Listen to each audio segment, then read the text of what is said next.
नमस्कार, good morning India के इस खास शो में आपका बहुत बहुत स्वागत है। मैं हूं आपके साथ जया कौशिक और मेरे साथ है शारिक खान। शुरुआत कर रहे हैं बिहार से आ रही अहम खबर के साथ, जहां कानून मंत्री उनको बदल दिया गया है। कार्तिक कुमार से उनका ये विभाग, कानून विभाग जो है वो ले लिया गया है। अब शमीम अहमद होंगे कानून मंत्री।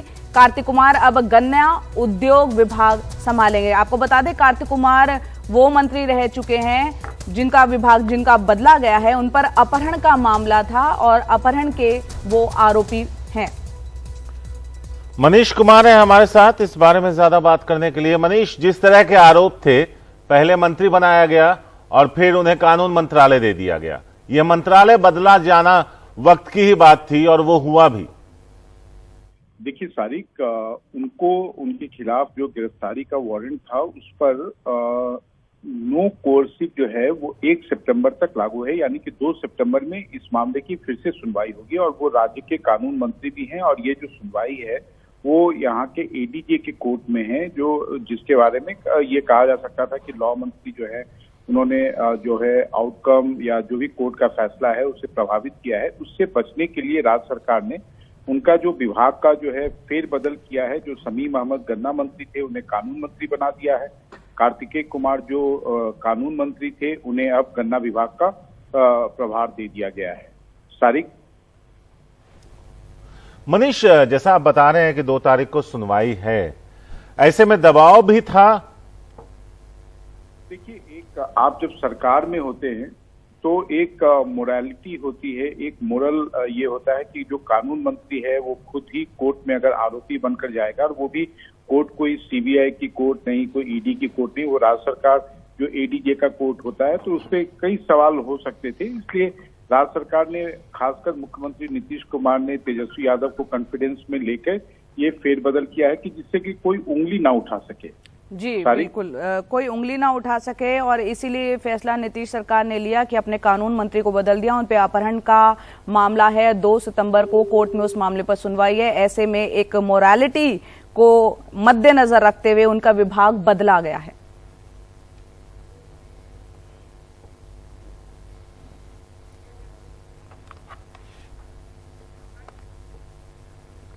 झारखंड के ताजा सियासी घटनाक्रम के बीच एक तरफ बीजेपी और सत्ता पक्ष के बीच वार पलटवार का दौर जारी है, दूसरी ओर झारखंड मुक्ति मोर्चा और कांग्रेस के विधायक रांची से छत्तीसगढ़ की राजधानी रायपुर ले जाए गए हैं, जहां कांग्रेस की सरकार है। तो अपने विधायकों को बचाने के लिए कहीं ना कहीं रिजॉर्ट पॉलिटिक्स पहले भी हम कई राज्यों में हमने देखी है, और तमाम सरकारें अब इस तरह की पॉलिटिक्स करने लगी हैं ताकि उसमें सेंधमारी ना हो सके। कांग्रेस की यहाँ पर सरकार है छत्तीसगढ़ में, और गठबंधन को ऐसा लगता है, जो जेएमएम और कांग्रेस और वहां पर तमाम गठबंधन की सरकार झारखंड में चल रही है, उसको ऐसा लगता है कि अगर ये विधायक जो है छत्तीसगढ़ के रायपुर में रहेंगे तो अपनी पार्टी छोड़ने से उनको रोका जा सकेगा, वो सेंधमारी नहीं हो पाएगी। ये तस्वीरें आप देख रहे हैं उस बस की जिसमें विधायकों को एयरपोर्ट से यहाँ ले जाया गया है। अब रायपुर पहुंच चुके हैं, मेफेयर रिजॉर्ट वहां पर है, उन विधायकों को वहां पर ठहराया गया। हालांकि शारिक, वो कब तक रहेंगे देखना होगा, क्योंकि वहां पर जो राज्यपाल है अभी तक उन्होंने कोई अपना आदेश नहीं दिया है हेमंत सोरेन को लेकर। चुनाव आयोग उन्हें अयोग्य, जो अनौपचारिक रूप से अयोग्य ठहरा चुका है, लेकिन राज्यपाल का अभी तक कोई फैसला आया नहीं है, आदेश आया नहीं है।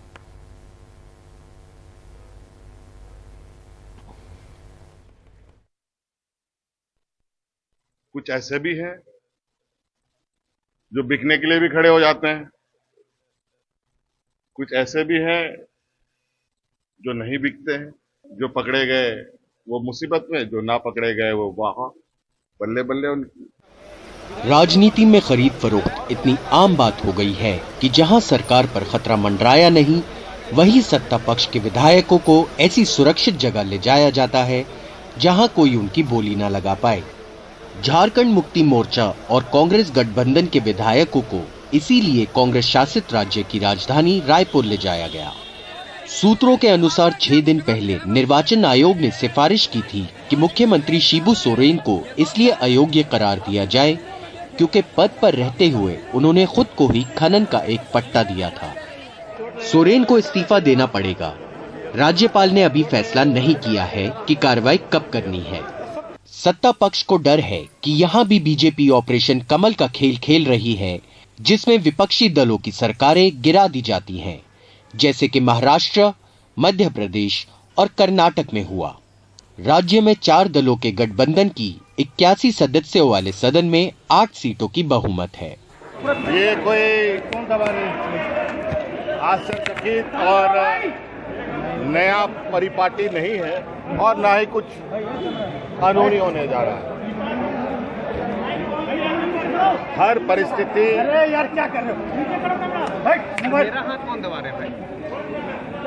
का सामना करने के लिए सत्ता पक्ष तैयार है। देखिए, कोई नई बात नहीं है। आज तमाम राज्यों के बारे में अगर हम चर्चा कर लें तो जिस प्रकार से चुनी हुई गैर भाजपा शासित प्रदेश की सरकारों को, लोकतांत्रिक तरीके से चुनी हुई सरकार, जनता के द्वारा चुनी हुई सरकारों को अपदस्थ करने के हर मुमकिन प्रयास किए जा रहे हैं, तो उसको लेकर के एक रणनीतिक हमारी इसको मूव कह सकते हैं। कानून अपना काम कर रहे हैं और कानून पर सबको आस्था रखना चाहिए। भारत के हर नागरिक को आस्था रखना चाहिए। इसलिए भारतीय जनता पार्टी कहीं नहीं है, कानून अपना काम कर रहे हैं। वरिष्ठ वकीलों का कहना है कि इस मामले में उप मुख्यमंत्री हेमंत सोरेन को सिर्फ अयोग्य ठहराया जा सकता है, उनको चुनाव लड़ने से नहीं रोका जा सकता है और इसलिए इस स्थिति से निकलने के लिए हेमंत सोरेन के पास एक उपाय है। सोरेन सरकार की आरोप यह है कि राज्यपाल के इस विषय पे निर्णय लेने के देरी से राज्य में अराजकता की स्थिति पैदा हो रहे हैं और भाजपा को विधायक खरीदने का समय दिया जा रहा है। हरिवंश शर्मा के साथ रांची से सौरभ गुप्ता, एनडीटीवी इंडिया। गुजरात की बात करते हैं, जहां सूरत में आम आदमी पार्टी के महासचिव मनोज सोरठिया पर हमला हुआ है और आम आदमी पार्टी ने हमले का आरोप बीजेपी पर लगाया है। जानकारी के मुताबिक सोरठिया सूरत में आम आदमी पार्टी के मुख्य कार्यालय के पास थे जब यहां पर यह हमला किया गया।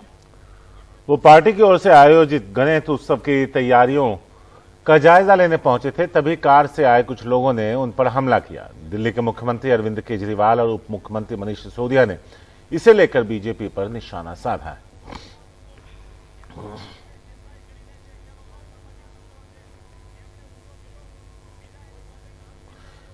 अरविंद केजरीवाल ने ट्वीट किया, इस तरह विपक्ष के लोगों पर हमला करना सही नहीं है। चुनाव में हार जीत होती रहती है, लेकिन विपक्ष को हिंसा से कुचलना यह गुजरात की संस्कृति के खिलाफ है और जनता इसे पसंद नहीं करती। मैं गुजरात के सीएम से अपील करता हूं कि दोषियों को सख्त सजा दिलाएं और सबकी रक्षा करें। और मुख्यमंत्री के अलावा उप मुख्यमंत्री ने भी ट्वीट किया है, मनीष सिसोदिया। उन्होंने लिखा है कि गुजरात में आम आदमी पार्टी के महासचिव मनोज सोरठिया पर जानलेवा हमला कर बीजेपी ने फिर साबित किया है कि इन्हें अरविंद केजरीवाल के शिक्षा स्वास्थ्य के काम से डर लगता है।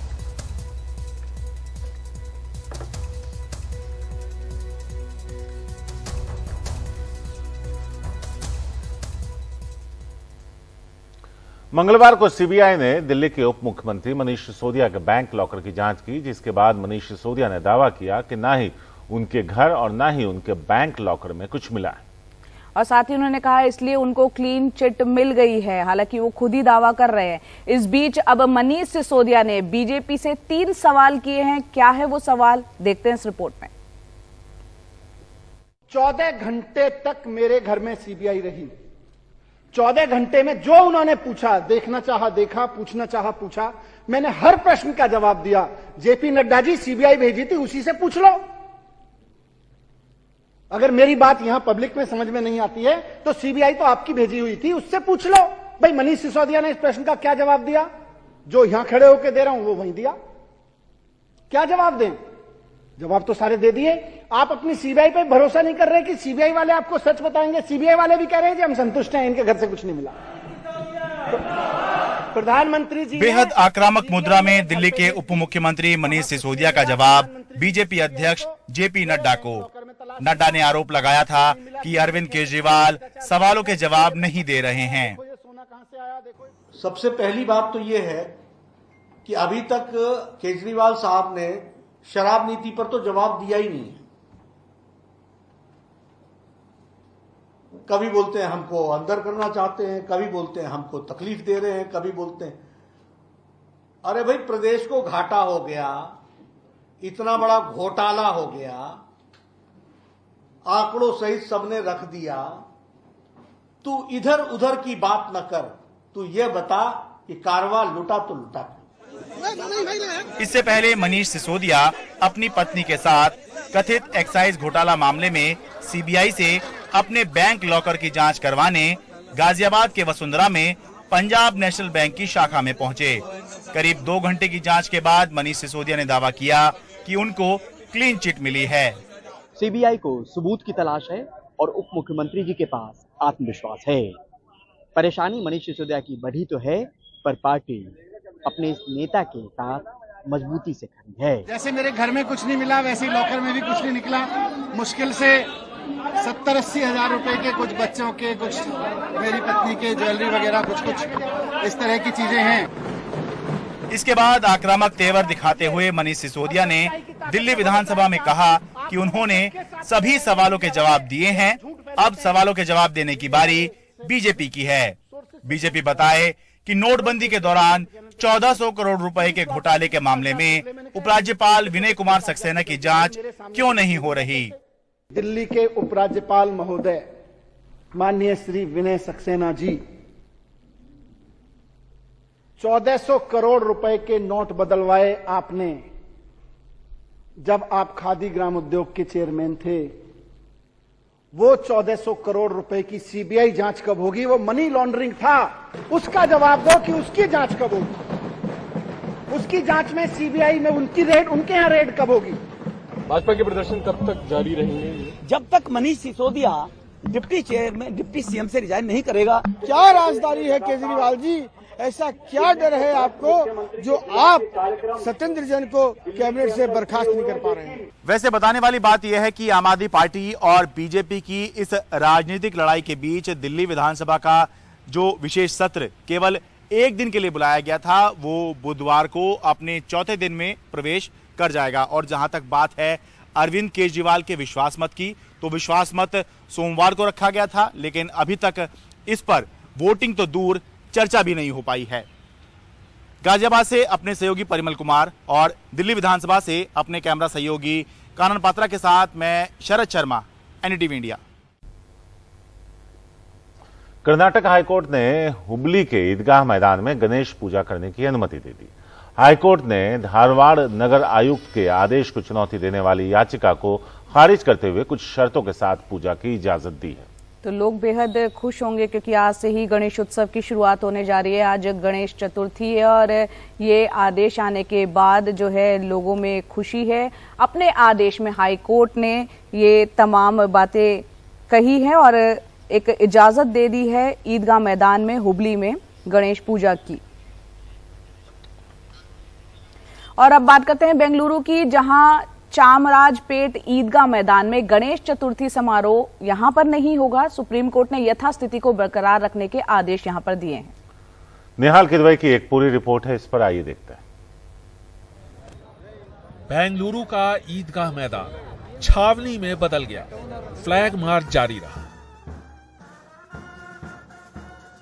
इधर सुप्रीम कोर्ट ने फैसला सुनाया कि यहां यथास्थिति बनी रहेगी, यानी न गणेश चतुर्थी होगी और न ही कोई दूसरा त्योहार।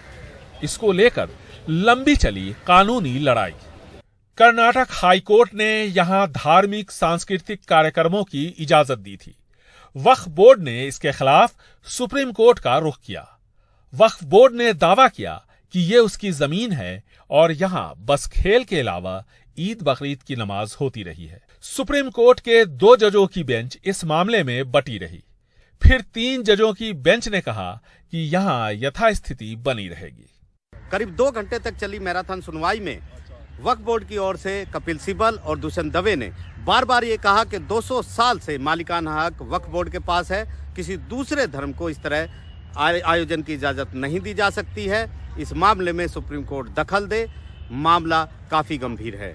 तो वहीं पर कर्नाटक सरकार की ओर से सॉलिसिटर जनरल तुषार मेहता और बीबीएमपी की तरफ से मुकुल रोहतगी पेश हुए और उन्होंने बार बार कहा कि ये एक खाली मैदान है जहां पर आयोजन होते रहे हैं, बच्चे वहां खेलते हैं और इसके अलावा वक्फ बोर्ड के पास मालिकाना हक इसका नहीं है। सरकार को 2 दिन के लिए इजाजत दी जाए। सरकार वायदा करती है कि 2 दिन के बाद मैदान को फिर से खाली कर दिया जाएगा। सुप्रीम कोर्ट ने मामले का निपटारा कर दिया है, लेकिन दोनों पक्षों को कर्नाटक हाई कोर्ट जाने की छूट दी है। यह सवाल बना हुआ है कि जमीन की मिल्कियत किसकी है। यथास्थिति बनाए रखने के सुप्रीम कोर्ट के आदेश के बाद अब टाइटल सूट के लिए नए सिरे से कानूनी जंग शुरू होगी कि आखिर इस जमीन पर मालिकाना हक किसका है, यह जमीन किसकी है। मामले की संवेदनशीलता को देखते हुए यहां सुरक्षा व्यवस्था चाक चौबंद कर दी गई है। दिल्ली से आशीष भार्गव के साथ बेंगलुरु से निहाल कदवई, एनडीटीवी इंडिया। और अब बात करते हैं झारखंड के रांची में रहने वाली बीजेपी नेता सीमा पात्रा की, जिन्होंने अपनी घरेलू मेड पर जुल्म की सारी इंतहा पार कर दी। जुल्म का यह सिलसिला पिछले 8 सालों से चल रहा था, जिसमें अपने घर पर काम करने वाली आदिवासी लड़की को कभी वो गर्म तवे से दागती और क्या क्या यहाँ पर शारिक उन्होंने सारी इंतहा पार कर दी है। रॉड से उसके दांत तक तोड़ दिए, भूखे प्यासे कमरे में बंद रखा। बीजेपी नेता सीमा पात्रा के पति पूर्व IAS हैं, बावजूद इसके उनके घर में यह प्रताड़ना सालों से जारी थी। हालांकि बीजेपी ने अब सीमा को सस्पेंड कर दिया। उससे मारा। इस लड़की ने कई दिन कमरे में बंद भूखे प्यासे काटे। लोहे की रॉड से मारकर उसके दांत तोड़ दिए गए। उसकी लगातार पिटाई की जाती रही। फर्श चाटकर साफ करने की सजा दी गई। जब पकानी गई ना तब वो जो बेल्ट है ना उसको मारती थी। आपको उसका बेल्ट था ना। हाँ, और 8 साल की यातना का ये इतिहास बताना तक उसके लिए मुश्किल है। एक पड़ोसी ने पुलिस को खबर दी, तब इसे छुड़ाया जा सका। फिलहाल रांची के रिम्स में उसका इलाज चल रहा है। लोहा का उससे मारा। ना ठीक है। पहले पूरे दांत हम देखे थे है ना। हम चाहते हैं ना जब ठीक हुए ना हम आगे और पढ़ना चाहिए। जानते हैं जब पकानी गई ना तब वो जो बेल्ट है ना उसको मारती थी। आपको उसका बेल्ट था ना। हाँ, और इजू ना छोटा और करती थी ना। कलछी से मारी है। वही मारी मैडम। हाँ, सीमा पता। हाँ, और जानते हैं भैया जो गरम तवा चला के मारी। ये मामला रांची में रहने वाली बीजेपी नेता सीमा पात्रा के घर का है। सीमा पात्रा बीजेपी राष्ट्रीय महिला मोर्चा कार्य समिति के साथ साथ प्रदेश बीजेपी कार्य समिति की सदस्य भी रहीं। उनके पति महेश्वर पात्रा पूर्व IAS हैं। ये मामला सामने आने पर बीजेपी ने सीमा पात्रा को सस्पेंड कर दिया है। इस प्रकार की घटना समाज के लिए अच्छा नहीं है। अखबारों के माध्यम से, सोशल मीडिया के माध्यम से हमको जानकारी प्राप्त हुई और त्वरित पार्टी ने उनको निलंबित करने का काम किया है और पार्टी की संवैधानिक प्रक्रिया को पूरी करते हुए आने वाले समय में यदि जरूरत पड़ेगा तो उनको पार्टी से निष्कासित। मामले में FIR दर्ज तो हो गई है, लेकिन इसके बाद की कार्रवाई लड़की का बयान लेने के बाद ही होगी। उससे मारा। रांची से हरिवंश शर्मा की रिपोर्ट, NDTV इंडिया। हम देखे थे। जानते हैं जब पकानी गई ना तब वो जो बेल्ट है ना उसको मारती थी। गुरुग्राम की एक पॉश सोसाइटी में एक शख्स ने एक सिक्योरिटी गार्ड और लिफ्टमैन की जमकर पिटाई कर दी। दरअसल लिफ्ट में फंसने के बाद उसने यह हरकत की। बिल्कुल, वो शख्स जो है वो लिफ्ट में फंस गया था और जब लिफ्टमैन ने लिफ्ट खोली तो वो गुस्से में बाहर निकला और उस शख्स ने मारपीट शुरू कर दी और ये मारपीट का पूरा वीडियो जो है वायरल हो गया, जिसके बाद पुलिस ने आरोपी को गिरफ्तार तो किया, लेकिन उसे थाने से जमानत दे दी गई।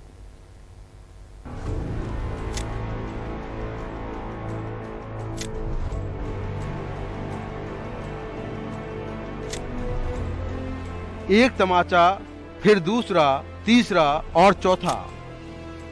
जिस पर बेवजह गुस्सा उतारा जा रहा था उसने हाथ भी जोड़े, फिर भी ये दबंग नहीं माना।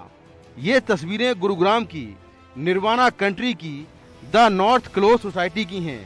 सोमवार को इस सोसाइटी की 14वीं मंजिल पर रहने वाला वरुण नाथ जब लिफ्ट से नीचे उतर रहा था तो ग्राउंड फ्लोर पर आने के बाद लिफ्ट का दरवाजा नहीं खुला। वरुण ने इंटरकॉम से सिक्योरिटी गार्ड अशोक कुमार को फोन किया। 49 साल का अशोक कुमार लिफ्ट ऑपरेटर को लेकर पहुंचा और जैसे ही लिफ्ट का गेट खोला आरोपी ने थप्पड़ बरसाने शुरू कर दिए। उन्होंने मेरे को गालियां दी, पहले गाली देते हुए उन्होंने गंदी गाली दी मेरे को और फिर मेरे को थप्पड़ वो घूंसे मारने लगे। यहाँ मारे मेरे, रात भर दर्द भी हुआ है तो मैं सर कराता रहा, दर्द होता रहा तो उन्होंने थप्पड़ मारे मेरे, 4-5 थप्पड़ और घूंसे मारे और मेरे धक्के भी मारे हैं तो गिरते गिरते बचा। इसके बाद मैंने उनको बोला सर मेरे क्यों मार रहे, मेरी कोई गलती है? लिफ्ट ऑटो को मैंने बुला दिया, उन्होंने खोल दिया, आप मेरे क्यों मारा? बस वो मेरी कोई बात नहीं सुनी, फिर 2 उसको मारे जाके थप्पड़ लिफ्ट ऑपरेटर को। गार्ड साहब, इससे पहले हाल ही में आगरा की LIC की सोसाइटी में कुत्तों के विवाद में एक सिक्योरिटी गार्ड को इसी तरह पीटा गया। फिर नोएडा में पेशे से वकील एक महिला ने अपनी सोसाइटी के गार्ड को गेट देर से खोलने पर गंदी गालियां दी और पीटा। और अब गुरुग्राम का वीडियो वायरल है। वीडियो वायरल होने के बाद पुलिस ने मारपीट और धमकी देने का केस दर्ज कर आरोपी को गिरफ्तार कर लिया, लेकिन उसे थाने से ही जमानत दे दी गई। गार्ड ने हमारे को रिटर्न कंप्लेंट दी है, उसके ऊपर 323/506 में हमने केस रजिस्टर कर दिया है और केस रजिस्टर करने के बाद जो अक्यूज है उसको हमने गिरफ्तार कर लिया था क्योंकि बेलेबल ऑफेंस था, इसलिए उसको बाद में बेल पे छोड़ दिया। तक की जानकारी के हिसाब से उनकी अपनी टैक्सीज का काम है, वो टैक्सी चलाते हैं और ये घर उनका अपना है और प्रीवियस रिकॉर्ड अब तक कोई सामने नहीं है। तो मैं सर ये चाहता हूँ कि इनके साथ उचित कार्रवाई की जाए और मुझे न्याय दिलाया जाए। पीड़ित अशोक कुमार मूल रूप से यूपी के औरैया का रहने वाला है। उसके 3 बच्चे हैं। वो पिछले 8 साल से सिक्योरिटी गार्ड की नौकरी कर रहा है। हाल ही में अलग अलग शहरों में सुरक्षा गार्डों के साथ मारपीट करने की 3 घटनाएं हुई और तीनों घटनाओं के वीडियो वायरल हुए और इन मामलों में कार्रवाई भी हुई, लेकिन फिर भी लोग सबक लेने का नाम नहीं लेते। गुरुग्राम से कैमरामैन AJ जोसेफ के साथ मैं Mukesh Singh, NDTV India. Iraq की राजधानी बगदाद में हुई हिंसा में अब तक 30 लोगों के मारे जाने की खबर है। शिया मौलवी अल सद्र के समर्थक थे जो राष्ट्रपति भवन और संसद भवन में घुस गए थे। बिल्कुल, उनके समर्थक यहां पर घुस गए थे जहां से निकालने के लिए इराकी सुरक्षा कर्मियों को काफी मशक्कत भी करनी पड़ी थी। देखते हैं इस पे ये रिपोर्ट। बगदाद में राष्ट्रपति भवन के स्विमिंग पूल में घुसे अल सद्र समर्थक। नजारा कुछ श्रीलंका जैसा नजर आया, हालांकि वजह बिल्कुल अलग है। बगदाद की सड़कों पर सोमवार से इस तरह के हिंसा के हालात बने हुए हैं। शिया मौलवी मुक्तदा अल सद्र ने जैसे ही राजनीति छोड़ने का ऐलान किया, ग्रीन जोन में 1 हफ्ते से धरना दे रहे उनके समर्थकों ने कई सरकारी इमारतों पर कब्जा कर लिया। इसमें संसद और राष्ट्रपति भवन भी शामिल है। अल सद्र समर्थकों और ईरान समर्थकों के बीच भी जमकर हिंसा हुई।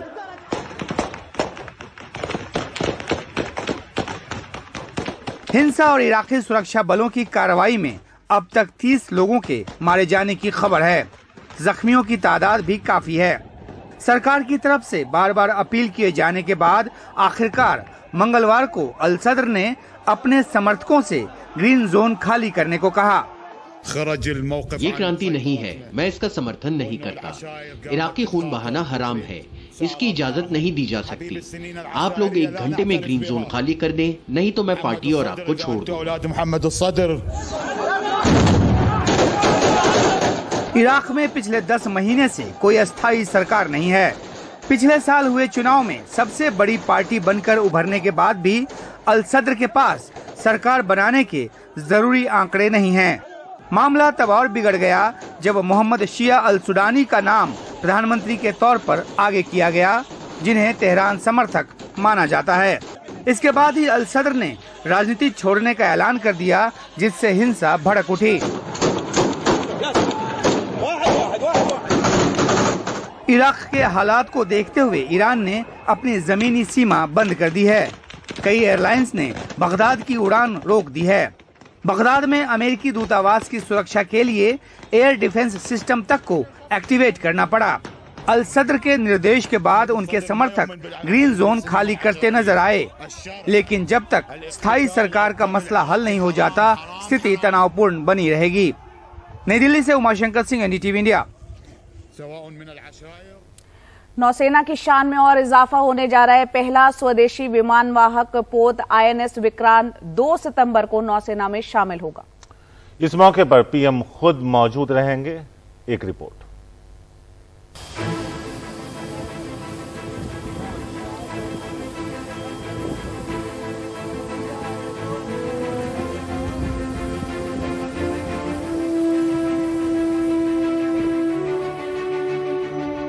हिंद महासागर में भारतीय नौसेना के बेड़े में जुड़ी नई ताकत।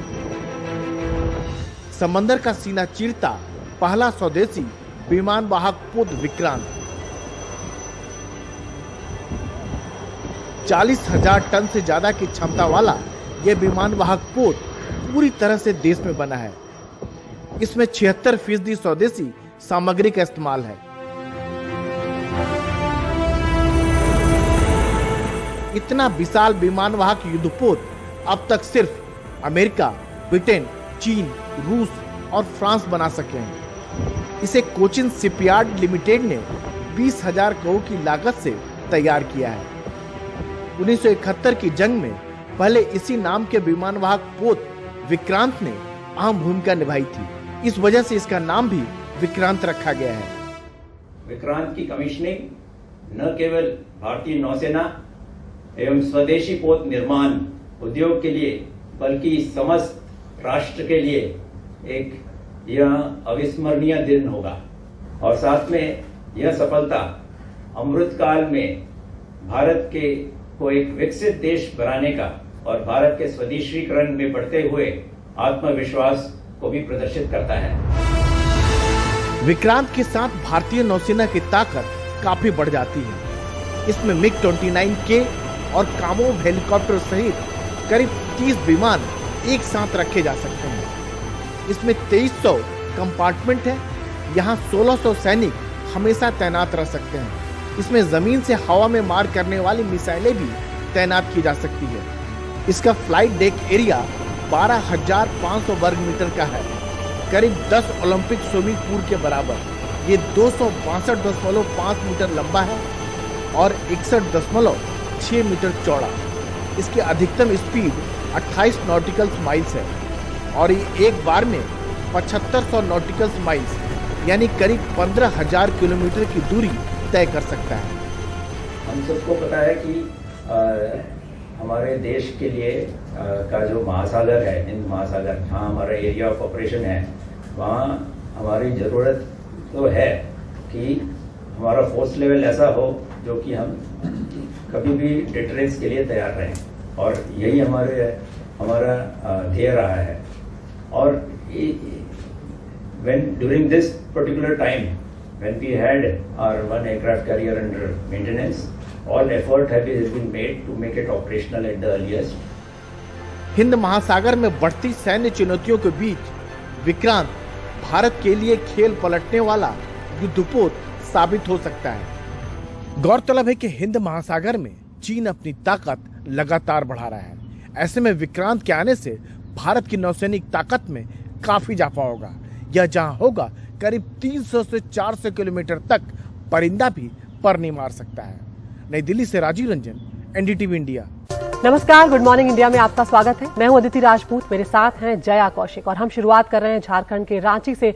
ऐसी खबर आई जिसने रोंगटे खड़े कर दिए। रांची में घर में काम करने वाली युवती पर जुल्म की सारी इंतहा पार कर दी गई और आरोप बीजेपी नेता सीमा पात्रा पर लगा है और अब खबर आ रही है कि सीमा पात्रा को गिरफ्तार भी कर लिया गया है। बिल्कुल, उससे पहले पार्टी से निलंबित किया गया था, लेकिन यहां पर आखिरकार अब जाके सीमा पात्रा गिरफ्तार हुई हैं। सारी हदें वो पार कर चुकी थी। रांची से सीमा पात्रा को ये गिरफ्तारी उनकी हुई है। सीमा पात्रा के घर काम करने वाली इस युवती ने अपनी आप बीती सुनाई। जब आप उसको सुनेंगे तो आपके भी रोंगटे खड़े हो जाएंगे। उसने बताया कि सीमा पात्रा ने कभी वो गर्म तवे से उसे जलाती थी, कभी रॉड से दांत तक उसके तोड़ दिए, भूखे प्यासे कमरे में बंधक उसको बनाए रखा और साथ ही भरपेट खाना तक उसको नहीं दिया जाता था। और जुल्म की इंतहा यहीं खत्म नहीं हुई। सीमा पात्रा ने इस युवती को पेशाब भी जीप से साफ करने को मजबूर कर दिया। उसने बताया कि उसने सालों से सूरज की रोशनी नहीं देखी है और ये 1-2 महीने की कहानी नहीं, जुल्म का ये सिलसिला पिछले 8 सालों से जारी था। बीजेपी नेता सीमा पात्रा के पति पूर्व IAS हैं, बावजूद इसके उनके घर पर यह प्रताड़ना सालों से जारी थी और ये वीडियो काफी वायरल हुआ था। उसके बाद बीजेपी ने सीमा के खिलाफ जो कार्रवाई की वो सस्पेंड किया गया। एक बार सुनवाते हैं आपको, पीड़ित जो है वो अपनी आप बीती अपनी जुबानी सुना रही है, वो भी आप सुन लीजिए। हाँ, लोहा का उससे मारा। ना ठीक है। पहले पूरे दांत हाँ, हम देखे थे ना। हम चाहते हैं ना जब ठीक हुए ना हम आगे और पढ़ना चाहिए। जानते हैं जब पकानी गई ना तब वो जो बेल्ट है ना उसको मारती थी। आपको उसका बेल्ट से ना। हाँ, और इजू ना छोटा और करती थी ना। कलछी से मारी है। वही मारी मैडम। हाँ, सीमा पात्रा। हाँ, और जानते हैं वही जो गरम तवा चला के मारी। और हमारे सहयोगी मनीष कुमार ज्यादा जानकारी के साथ हमारे साथ जुड़ रहे हैं। मनीष, ये वीडियो बहुत ही रोंगटे खड़े कर देने वाला है, सभी देख के परेशान हो रहे हैं। आपसे समझना चाह रहे हैं कि पहली बात तो ये वीडियो वायरल हुआ है, ये पूरी कहानी निकलकर बाहर कैसे आई, और दूसरा यहाँ पर बीजेपी ने उन्हें सिर्फ सस्पेंड किया है, अब गिरफ्तारी हुई है, गिरफ्तारी में क्या क्या धाराएं लगी हैं, क्या केस बन रहा है? देखिए जया, ये चूंकि जो पीड़िता हैं वो आदिवासी समाज से आती हैं, तो जो ट्राइबल को टॉर्चर करने के जो भी धाराएं हैं उन सारी धाराओं को लगाया गया है। साथ ही साथ जो बर्बरता से जिस तरीके से सीमा पात्रा ने उनके साथ 8 सालों तक बर्ताव किया, हालांकि इस केस को या जो पीड़िता हैं उनको अस्पताल तक पहुंचाने में जो सीमा पात्रा के पुत्र हैं जो दिल्ली में लॉ की प्रैक्टिस करते हैं उनकी अहम भूमिका रही है। लेकिन मैं आपको बता दूं कि बीजेपी ने भी उनको निलंबित उसी समय किया जब ये वीडियो वायरल हुआ है, और सीमा पात्रा ये कोई पहली बार विवादों के घेरे में नहीं आई है। इससे पहले भी 90 के दशक में जब चारा घोटाला हुआ था तो कई आरोपियों के साथ उनकी नजदीकी के कारण वो हमेशा जांच एजेंसियों के घेरे में रहती थी। जी मनीष, ये खबर इस तरह की है क्योंकि इसने सबको हिलाकर रख दिया है कि कोई कैसे इतनी बर्बरता किसी इंसान के साथ कर सकता है। कोई जानवरों से भी ऐसा बर्ताव नहीं करना चाहेगा, लेकिन सीमा पात्रा ने सारी हदें पार कर दी है। अब आप बता रहे हैं यहाँ पर गिरफ्तारी हो गई, लेकिन क्या वाकई इस तरह के मामले, क्योंकि कई बार रसूखदार लोगों के साथ उस तरह के हम देखते हैं कि कार्रवाई की ही नहीं जाती और उसके बाद कुछ वक्त में उन्हें जमानत मिल जाती, क्या इस मामले में आपको लग रहा है कि सरकार सख्त नजर आ रही है और ऐसी कार्रवाई होगी जो वाकई में नजीर बनेगी?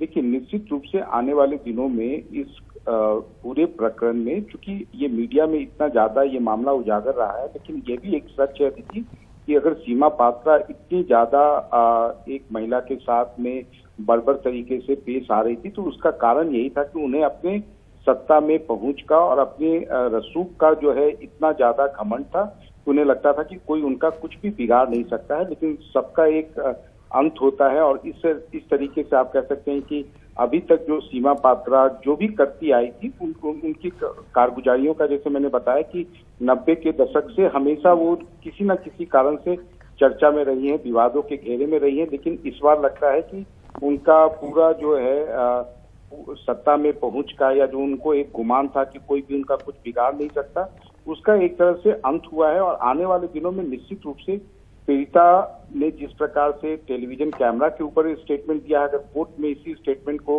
उसने दोहराया तो इस मामले में दोषी करार दिए जाने से सीमा पात्रा को शायद कोई नहीं बचा सकता। अदिति, बहुत बहुत शुक्रिया मनीष आपका इस तमाम जानकारी के लिए। अपडेट के लिए आपके पास आते रहेंगे। तो फिलहाल अपने घर में काम करने वाली युवती पर कहर ढाने वाली, जुल्म करने वाली सीमा पात्रा गिरफ्तार कर ली गई है।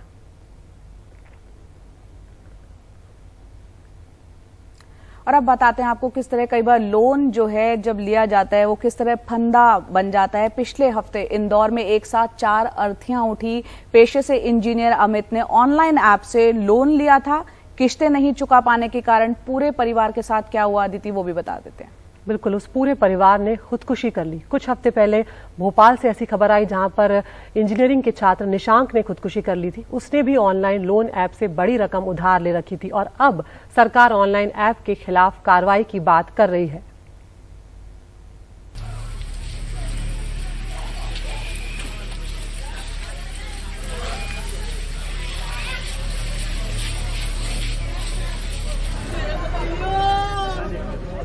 पेशे से इंजीनियर सागर के अमित यादव ऑनलाइन ऐप से 3 लाख के कर्ज की वजह से दुनिया को अलविदा कह बैठे। एक साथ इंदौर में उनके घर से 4 अर्थी उठी। पत्नी और 2 बच्चों की। बेटी याना को नई फ्रॉक, बेटे दिव्यांश को नई ड्रेस पहनाई गई। नाना और दादा दोनों साथ थे, हर आंखें नम। खुदकुशी से पहले अपने सुसाइड नोट में अमित ने सारा दर्द बयां कर दिया। लिखा, मैं अमित अपने पूरे होश में ये पत्र लिख रहा हूँ। जीने की इच्छा मेरी भी है पर मेरे हालात अब ऐसे नहीं रहे। आदमी में बुरा नहीं हूँ, इसमें किसी की कोई गलती नहीं, मेरी ही है। मैंने कई ऑनलाइन ऐप से लोन ले रखा है जैसे True Balance, Mobi Pocket, Money View, Smart Coin, पर मैं लोन नहीं भर पा रहा हूँ। इज्जत के डर से यह कदम उठा रहा हूँ। कृपा कर पुलिस मेरे परिवार जैसे माँ बाप, सास ससुर को परेशान न करें, मैं ही दोषी हूँ। एक विशेष बात मेरे परिवार को बता दें कि लोन पैन कार्ड का होता है। अगर पैन धारक मर जाता है तो लोन का कोई अस्तित्व नहीं रहता। मेरा लोन किसी को भरने की जरूरत नहीं।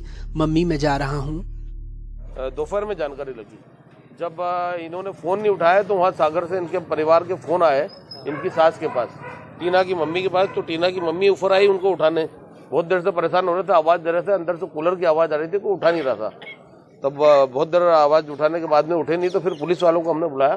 पुलिस की मौजूदगी में जब दरवाजा तोड़ा तो चारों लोग मृत अवस्था में पाए गए। एक सुसाइड नोट मिला हुआ है, उसमें उसने बताया कि उसके ऊपर कुछ लोन वगैरह था और परेशान था, निराशा की उसमें था, जिसकी वजह से उसने सुसाइड किया। पिछले महीने भोपाल में इंजीनियरिंग के छात्र निशांक राठौर की मौत का मामला पुलिस एसआईटी और साइबर सेल की जांच में भी एक ही नतीजे पर पहुंचा, खुदकुशी। साइबर फॉरेंसिक रिपोर्ट में खुलासा हुआ कि निशांक कर्ज में डूबा था। उसने भी कई सारे चाइनीज लोन ऐप से कर्ज ले रखा था।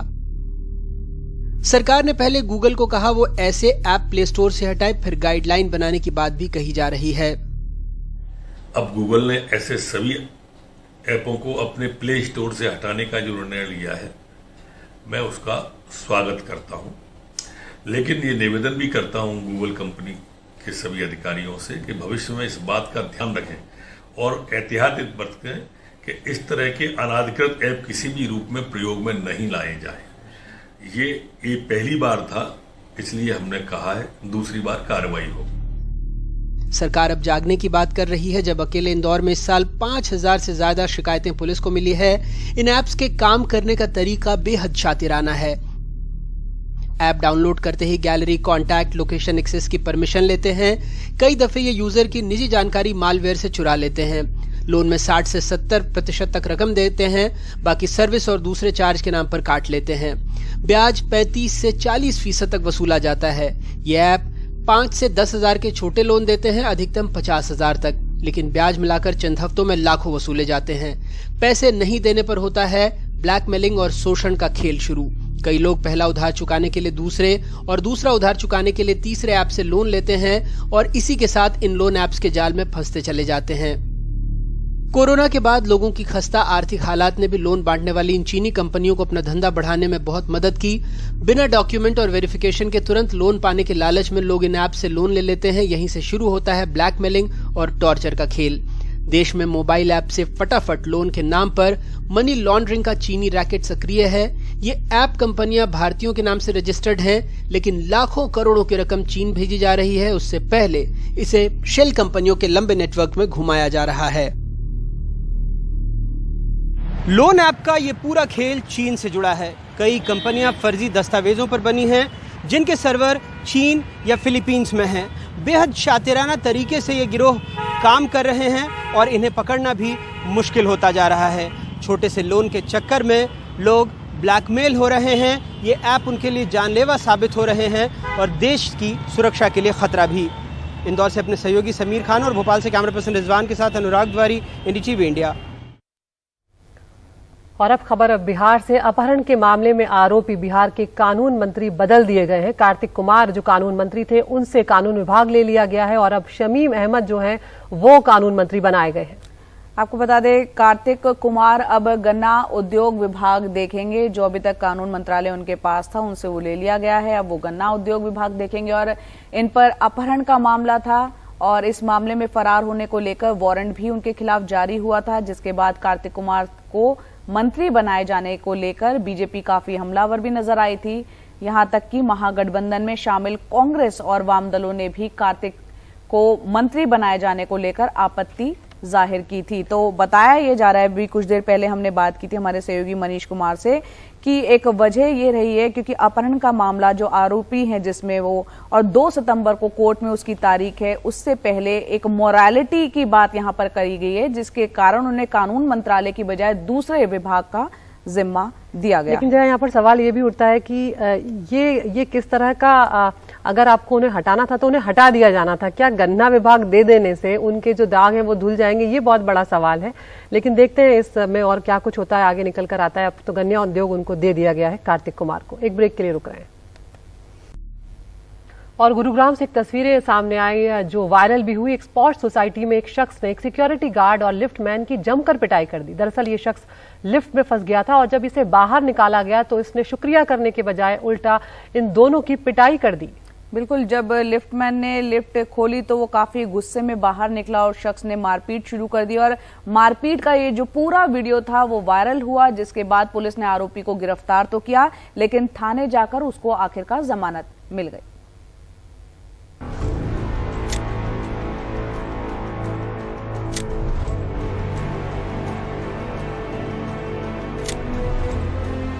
एक तमाचा, फिर दूसरा, तीसरा और चौथा। जिस पर बेवजह गुस्सा उतारा जा रहा था उसने हाथ भी जोड़े, फिर भी ये दबंग नहीं माना। ये तस्वीरें गुरुग्राम की निर्वाणा कंट्री की द नॉर्थ क्लोज सोसाइटी की हैं। सोमवार को इस सोसाइटी की 14वीं मंजिल पर रहने वाला वरुण नाथ जब लिफ्ट से नीचे उतर रहा था तो ग्राउंड फ्लोर पर आने के बाद लिफ्ट का दरवाजा नहीं खुला। वरुण ने इंटरकॉम से सिक्योरिटी गार्ड अशोक कुमार को फोन किया।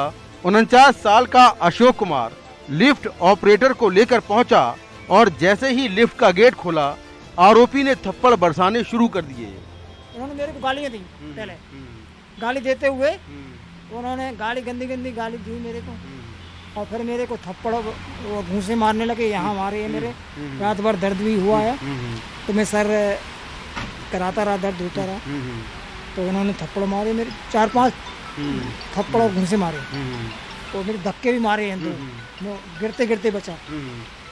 इसके बाद मैंने उनको बोला सर मेरे क्यों मार रहे, मेरी कोई गलती है? लिफ्ट ऑटो को मैंने बुला दिया, उन्होंने खोल दिया, आप मेरे क्यों मारा? बस वो मेरी कोई बात नहीं सुनी, फिर 2 उसको मारे जाके थप्पड़ लिफ्ट ऑपरेटर को। इससे पहले हाल ही में आगरा की LIC की सोसाइटी में कुत्तों के विवाद में एक सिक्योरिटी गार्ड को इसी तरह पीटा गया। फिर नोएडा में पेशे से वकील एक महिला ने अपनी सोसाइटी के गार्ड को गेट देर से खोलने पर गंदी गालियां दी और पीटा। और अब गुरुग्राम का वीडियो वायरल है। वीडियो वायरल होने के बाद पुलिस ने मारपीट और धमकी देने का केस दर्ज कर आरोपी को गिरफ्तार कर लिया, लेकिन उसे थाने से ही जमानत दे दी गई। गार्ड ने हमारे को रिटर्न कंप्लेंट दी है, उसके ऊपर 323-506 में हमने केस रजिस्टर कर दिया है और केस रजिस्टर करने के बाद जो अक्यूज है उसको हमने गिरफ्तार कर लिया था क्योंकि बेलेबल ऑफेंस था, इसलिए उसको बाद में बेल पे छोड़ दिया। तक की जानकारी के हिसाब से उनकी अपनी टैक्सीज का काम है, वो टैक्सी चलाते हैं और ये घर उनका अपना है और प्रीवियस रिकॉर्ड अब तक कोई सामने नहीं है। तो मैं सर ये चाहता हूँ कि इनके साथ उचित कार्रवाई की जाए और मुझे न्याय दिलाया जाए। पीड़ित अशोक कुमार मूल रूप से यूपी के औरैया का रहने वाला है। उसके 3 बच्चे हैं। वो पिछले 8 साल से सिक्योरिटी गार्ड की नौकरी कर रहा है।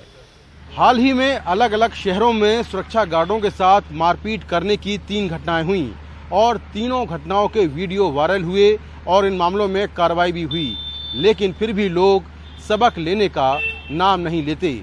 गुरुग्राम से कैमरामैन एजे जोसेफ के साथ मैं मुकेश सिंह, एनडीटीवी इंडिया। अब झारखंड की बात करते हैं, जहां पर ताजा सियासी घटनाक्रम जो है उसके बीच एक तरफ बीजेपी और सत्ता पक्ष के बीच वार पलटवार का दौर जारी है और दूसरी ओर सत्ताधारी झारखंड मुक्ति मोर्चा और कांग्रेस के विधायक रांची से छत्तीसगढ़ की राजधानी रायपुर ले जाए गए हैं।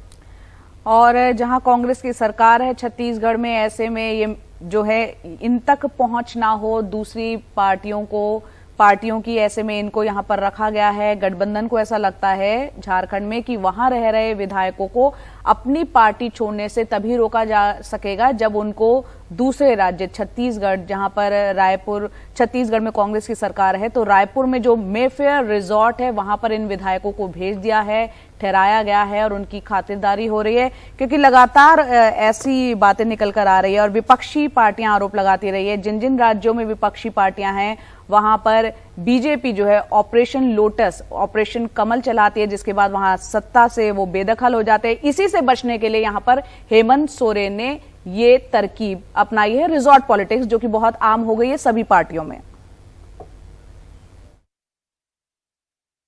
कुछ ऐसे भी हैं जो बिकने के लिए भी खड़े हो जाते हैं,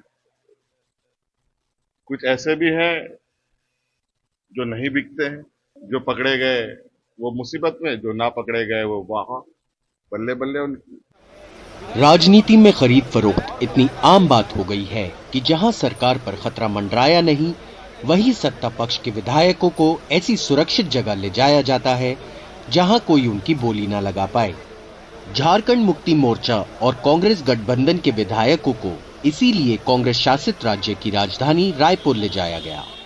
सूत्रों के अनुसार 6 दिन पहले निर्वाचन आयोग ने सिफारिश की थी कि मुख्यमंत्री शिबू सोरेन को इसलिए अयोग्य करार दिया जाए क्योंकि पद पर रहते हुए उन्होंने खुद को ही खनन का एक पट्टा दिया था। सोरेन को इस्तीफा देना पड़ेगा। राज्यपाल ने अभी फैसला नहीं किया है कि कार्रवाई कब करनी है। सत्ता पक्ष को डर है कि यहाँ भी बीजेपी ऑपरेशन कमल का खेल खेल रही है, जिसमें विपक्षी दलों की सरकारें गिरा दी जाती हैं, जैसे कि महाराष्ट्र, मध्य प्रदेश और कर्नाटक में हुआ। राज्य में 4 दलों के गठबंधन की 81 सदस्यों वाले सदन में 8 सीटों की बहुमत है। ये कोई आश्चर्यचकित और नया परिपाटी नहीं है और ना ही कुछ कानूनी होने जा रहा है। हर परिस्थिति मेरा हाथ कौन दबा रहे भाई का सामना करने के लिए सत्ता पक्ष तैयार है। देखिए, कोई नई बात नहीं है। आज तमाम राज्यों के बारे में अगर हम चर्चा कर लें तो जिस प्रकार से चुनी हुई गैर भाजपा शासित प्रदेश की सरकारों को, लोकतांत्रिक तरीके से चुनी हुई सरकार, जनता के द्वारा चुनी हुई सरकारों को अपदस्थ करने के हर मुमकिन प्रयास किए जा रहे हैं, तो उसको लेकर के एक रणनीतिक हमारी इसको मूव कह सकते हैं। कानून अपना काम कर रहे हैं और कानून पर सबको आस्था रखना चाहिए। भारत के हर नागरिक को आस्था रखना चाहिए। इसलिए भारतीय जनता पार्टी कहीं नहीं है, कानून अपना काम कर रहे हैं।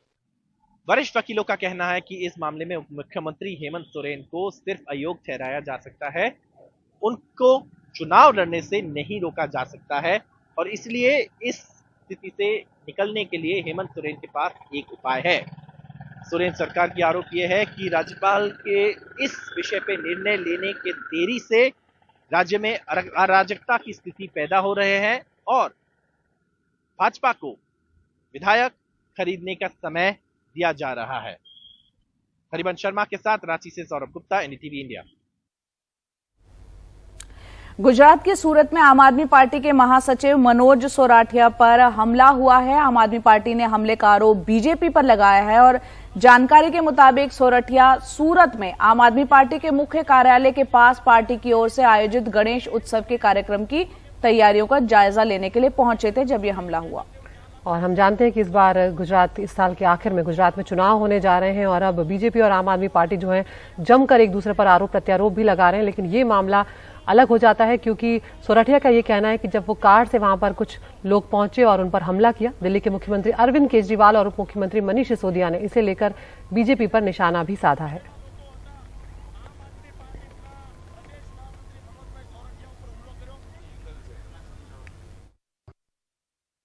भाजपा आम आदमी पार्टी के डर से जानलेवा हमला करने का सोच रही है। गुजरात की संस्कृति ये नहीं है। हार जीत तो आती जाती रहेगी, हार जीत होती रहेगी, चलती रहती है, ये तो राजनीति है। लेकिन हमारी संस्कृति नहीं है कि हम किसी को जान से मार दें। गृह मंत्री के विस्तार में, गृह मंत्री के सूरत में, CR पाटिल के सूरत में ये जानलेवा हमला हुआ है। मुझे लगता है कि भाजपा से गुजरात संभल नहीं रहा है। भाजपा के नेताओं से गुजरात की स्थिति, कानून व्यवस्था संभल नहीं रही है। उनको तुरंत इस्तीफा दे देना चाहिए, मुख्यमंत्री को इस्तीफा दे देना चाहिए। और उधर मंगलवार को सीबीआई ने दिल्ली के उप मुख्यमंत्री मनीष सिसोदिया के बैंक लॉकर की जांच की और उस जांच के बाद मनीष सिसोदिया सीधे विधानसभा में आए दिल्ली की और जमकर बीजेपी और प्रधानमंत्री पर हमला बोला। बिल्कुल, और यहाँ पर उन्होंने कई दावे किए। उन्होंने ये कहा कि ना तो मेरे लॉकर से कुछ मिला है सीबीआई को और ना ही घर से कुछ बरामद हुआ है। अपने आप को वो खुद ही क्लीन चिट देते हुए नजर आए। और यहाँ पर 3 सवाल उन्होंने बीजेपी से पूछे हैं। क्या है वो सवाल, देखते हैं इस रिपोर्ट में। 14 घंटे तक मेरे घर में सीबीआई रही। 14 घंटे में जो उन्होंने पूछा, देखना चाहा देखा, पूछना चाहा पूछा, मैंने हर प्रश्न का जवाब दिया। जेपी नड्डा जी सीबीआई भेजी थी, उसी से पूछ लो। अगर मेरी बात यहां पब्लिक में समझ में नहीं आती है तो सीबीआई तो आपकी भेजी हुई थी, उससे पूछ लो। भाई मनीष सिसोदिया ने इस प्रश्न का क्या जवाब दिया? जो यहां खड़े होकर दे रहा हूं वो वहीं दिया। क्या जवाब दें? जवाब तो सारे दे दिए। आप अपनी सीबीआई पे भरोसा नहीं कर रहे कि सीबीआई वाले आपको सच बताएंगे। सीबीआई वाले भी कह रहे हैं कि हम संतुष्ट हैं, इनके घर से कुछ नहीं मिला। तो प्रधानमंत्री जी बेहद आक्रामक मुद्रा में दिल्ली के उप मुख्यमंत्री मनीष सिसोदिया का जवाब बीजेपी अध्यक्ष जेपी नड्डा को। नड्डा ने आरोप लगाया था कि अरविंद केजरीवाल सवालों के जवाब नहीं दे रहे हैं। सबसे पहली बात तो ये है कि अभी तक केजरीवाल साहब ने शराब नीति पर तो जवाब दिया ही नहीं है। कभी बोलते हैं हमको अंदर करना चाहते हैं, कभी बोलते हैं हमको तकलीफ दे रहे हैं, कभी बोलते हैं अरे भाई प्रदेश को घाटा हो गया, इतना बड़ा घोटाला हो गया, आंकड़ों सहित सबने रख दिया। तू इधर उधर की बात न कर, तू ये बता कि कारवा लुटा तो लुटा। इससे पहले मनीष सिसोदिया अपनी पत्नी के साथ कथित एक्साइज घोटाला मामले में सीबीआई से अपने बैंक लॉकर की जांच करवाने गाजियाबाद के वसुंधरा में पंजाब नेशनल बैंक की शाखा में पहुंचे। करीब 2 घंटे की जांच के बाद मनीष सिसोदिया ने दावा किया कि उनको क्लीन चिट मिली है। सीबीआई को सबूत की तलाश है और उप मुख्यमंत्री जी के पास आत्मविश्वास है। परेशानी मनीष सिसोदिया की बढ़ी तो है, पर पार्टी अपने इस नेता के साथ मजबूती से खड़ी है। जैसे मेरे घर में कुछ नहीं मिला, वैसे ही लॉकर में भी कुछ नहीं निकला। मुश्किल से 70-80 हजार रुपए के कुछ बच्चों के, कुछ मेरी पत्नी के ज्वेलरी वगैरह, कुछ इस तरह की चीजें हैं। इसके बाद आक्रामक तेवर दिखाते हुए मनीष सिसोदिया ने दिल्ली विधानसभा में कहा कि उन्होंने सभी सवालों के जवाब दिए हैं, अब सवालों के जवाब देने की बारी बीजेपी की है। बीजेपी बताए कि नोटबंदी के दौरान 1400 करोड़ रुपए के घोटाले के मामले में उपराज्यपाल विनय कुमार सक्सेना की जांच क्यों नहीं हो रही। दिल्ली के उपराज्यपाल महोदय माननीय श्री विनय सक्सेना जी, 1400 करोड़ रुपए के नोट बदलवाए आपने जब आप खादी ग्राम उद्योग के चेयरमैन थे। वो 1400 करोड़ रुपए की सीबीआई जांच कब होगी? वो मनी लॉन्ड्रिंग था, उसका जवाब दो कि उसकी जांच कब होगी? उसकी जांच में सीबीआई में उनकी रेड, उनके यहाँ रेड कब होगी? भाजपा के प्रदर्शन कब तक जारी रहेंगे? जब तक Manish Sisodia deputy chairman, deputy CM से रिजाइन नहीं करेगा। क्या राजदारी है केजरीवाल जी? ऐसा क्या डर है आपको जो आप सत्येंद्र जैन को कैबिनेट से बर्खास्त नहीं कर पा रहे हैं? वैसे बताने वाली बात यह है कि आम आदमी पार्टी और बीजेपी की इस राजनीतिक लड़ाई के बीच दिल्ली विधानसभा का जो विशेष सत्र केवल 1 दिन के लिए बुलाया गया था, वो बुधवार को अपने 4थे दिन में प्रवेश कर जाएगा। और जहां तक बात है अरविंद केजरीवाल के विश्वास मत की, तो विश्वास मत सोमवार को रखा गया था, लेकिन अभी तक इस पर वोटिंग तो दूर चर्चा भी नहीं हो पाई है। गाजियाबाद से अपने सहयोगी परिमल कुमार और दिल्ली विधानसभा से अपने कैमरा सहयोगी कानन पात्रा के साथ मैं शरद शर्मा, एनडीटीवी इंडिया। और अब बात करते हैं मुंबई की पहली अंडरग्राउंड मेट्रो की। मेट्रो 3 का ट्रायल रन यहां पर शुरू हो गया और मुख्यमंत्री एकनाथ शिंदे और उप मुख्यमंत्री देवेंद्र फडणवीस ने हरी झंडी दिखाकर इस ट्रायल रन की शुरुआत की है। और इस मौके पर दोनों ने जहां मेट्रो के फायदे गिनाए, वहीं विरोध करने वालों, खासकर विरोधी राजनीतिक पार्टियों पर तंज भी कसा। मुख्यमंत्री एकनाथ शिंदे ने कहा कि इससे वातावरण के प्रदूषण पर भी लगाम लगेगी और राजनीतिक प्रदूषण पर भी। आर्य कॉलोनी में कार शेड के विरोध के बावजूद मुंबई की पहली भूमिगत रेल परियोजना मेट्रो 3 का ट्रायल रन शुरू हो गया। वैसे तो मेट्रो 3 सिब्ज से कोलाबा तक कुल 33.5 किलोमीटर तक जाएगी, लेकिन अभी ट्रायल ट्रेन सिर्फ 3 किलोमीटर तक दौड़ेगी। मुख्यमंत्री एकनाथ शिंदे और देवेंद्र फडणवीस ने हरी झंडी दिखाकर ट्रायल रन की शुरुआत की। इस अवसर पर दोनों ने जहां मेट्रो के फायदे गिनाए, वहीं विरोध करने वालों, खासकर विरोधी राजनीतिक पार्टियों पर तंज भी कसा। 17 लाख प्रवासी ट्रैवल करेंगे इसमें, और 6.5-7 लाख जो है प्राइवेट गाड़ियां हैं, ये रास्ते से हटेगी, लोग इसमें ट्रैवल करेंगे। लाखों लीटर जो पेट्रोल की बचत होगी, पोल्यूशन बचेगा, समय बचेगा। ये बहुत ही महत्वपूर्ण प्रोजेक्ट लाखों लोगों के लिए है। ये मुंबई की लाइफलाइन है। आज खरोखर हा अतिशय ऐतिहासिक असा क्षण है। ये एक ऐतिहासिक पल है। मुंबई की नई लाइफलाइन बनने जा रही मेट्रो लाइन 3, उसकी पहली ट्रेन का परीक्षण हमने किया और ये सफलतापूर्वक किया गया है। मुझे लगता है कि हमने आज ये सिग्नल दे दिया है कि अब इस मेट्रो को दौड़ने से कोई रोक नहीं सकता। यशस्वीरित्या ते टेस्टिंग झालं आहे। सिब्ज से कोलाबा तक भूमिगत बन रहे इस रूट पर कुल 27 स्टेशन हैं। अभी 8 कोच की सिर्फ एक ट्रेन आई है, लेकिन आगे ऐसी कुल 9 ट्रेनें चलाने की योजना है। सिब्ज से बीकेसी तक 12 किलोमीटर का पहला फेज दिसंबर 2023 तक पूरा हो जाएगा, तो कोलाबा तक जून 2024 तक पूरा करने का दावा है। एक अनुमान के मुताबिक इस रूट पर रोजाना 17 लाख लोग यात्रा करेंगे। इससे तकरीबन 7 लाख वाहन सड़क पर कम चलेंगे। ये हमारी जो ट्रेन है वो ड्राइवरलेस ट्रेन सिस्टम भी है, उसमें काफ़ी सारा ऑटोमेशन है। तो ये सब हर एक सिस्टम को हमें चेक करना पड़ता है और कंबाइंड भी उसका टेस्टिंग होता है। तो ये जो ट्रायल्स है उसी पूरे ट्रायल का ही एक पार्ट है। तो उसमें 2000 किलोमीटर तक इस ट्रेन को रन करना पड़ेगा और उसकी सारी सिस्टम, जैसे उसका इलेक्ट्रिफिकेशन है, ट्रैक्शन सिस्टम है, या जो कम्यूटर्स के लिए जो डिजिटल कम्युनिकेशन सिस्टम है, डिजिटल डिस्प्ले सिस्टम है, एयर कंडीशनिंग सिस्टम है, प्लेटफॉर्म स्क्रीन डोर्स है इसमें, ये सब वेदर दे परफॉर्म प्रॉपरली और नॉट, और वो एक दूसरे से ट्यून में है कि नहीं, ये सब देखना पड़ता है। तो ये सारा काम इसमें होगा। और सबसे बड़ी बात जो है कि इस पूरे मामले में कनेक्टिविटी की होती है। तो हम कनेक्टिविटी के तौर पर अगर दिखाएं आपको, तो ये देखिए पूरा ये जो बना हुआ है, ये डिपो स्थानक है, यानी कि जहाँ पर अभी हम हैं आर्य कॉलोनी में। ये सिब्स जो है पहला स्टेशन होगा। सिब्स से एमआईडीसी से एयरपोर्ट इंटरनेशनल जाएगा, फिर सहार रोड, यहाँ से फिर आगे बढ़ते हुए विद्यानगरी और बीकेसी तक जो है इसका पहला फेज है, जो कि 12 किलोमीटर का होगा। और उसके बाद फिर आगे जो धारावी, दादर मेट्रो, वर्ली होते हुए मुंबई सेंट्रल, गिरगांव, सीएसटी और इस तरह चर्च गेट होते हुए कफ परेड, यानी कुल 33.5 किलोमीटर की जो दूरी है वो पूरी मुंबई को अंदर से कनेक्ट करते हुए जाएगी और बहुत ही लोग इसका लाभ उठा पाएंगे। मुंबई मेट्रो 3 आर्य कॉलोनी में बनने वाले कार शेड को लेकर शुरू से ही विवादों में घिरी रही। सरकार पर जंगल तोड़कर पर्यावरण का नुकसान करने का आरोप लगा। उद्धव सरकार आई तो फैसला बदल दिया, लेकिन फिर नई सरकार आई और आर्य कॉलोनी से ही मेट्रो 3 का ट्रायल शुरू हो गया। मुंबई से कैमरामैन प्रवीण रोहित सा सुनील सिंह, एनडीटीवी इंडिया के लिए।